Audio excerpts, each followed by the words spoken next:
waking up, I was in a foxhole and fell asleep. It was my turn to sleep, and then I woke up and I had ant bites just all over me.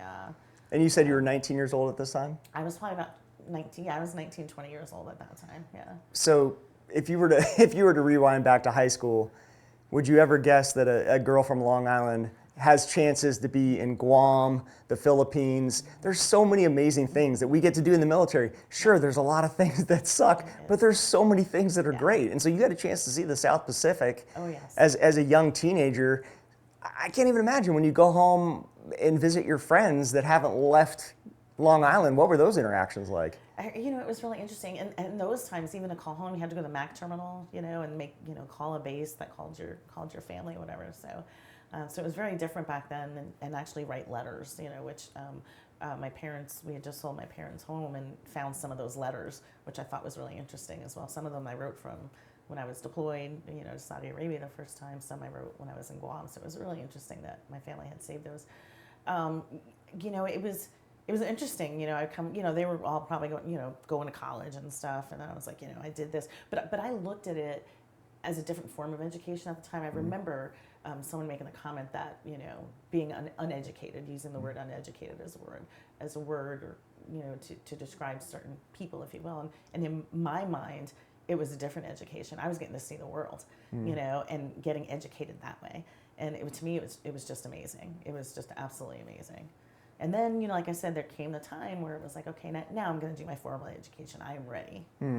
So I think it just takes people time to decide what they want to do. The Air Force allowed me to do it all. When I was 19, I was in college going down the traditional route that you described.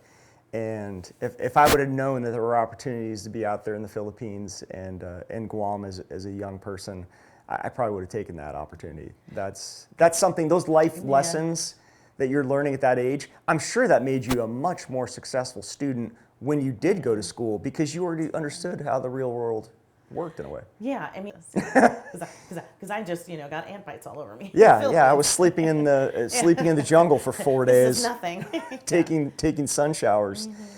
You mentioned duty, honor, courage. That's a great transition to country, I think it's duty, honor, country. That's a great transition into some 9/11 stuff.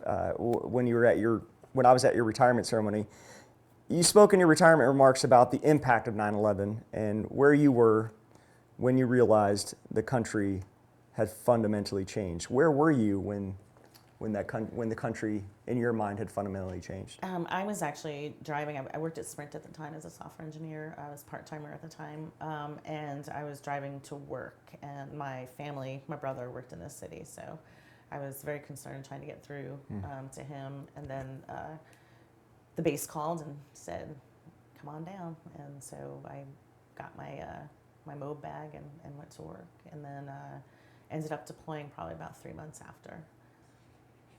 From where you were in New York, could you see the smoke in the horizon? I'm sorry, I was in Kansas City. My brother was in New York. Okay, so you were in Kansas City. So they called you up and said you were a Missouri National Guardsman at the time? Oklahoma. Oklahoma National Guardsman. Sorry. So There's Oklahoma, so much to this story. oh, I know.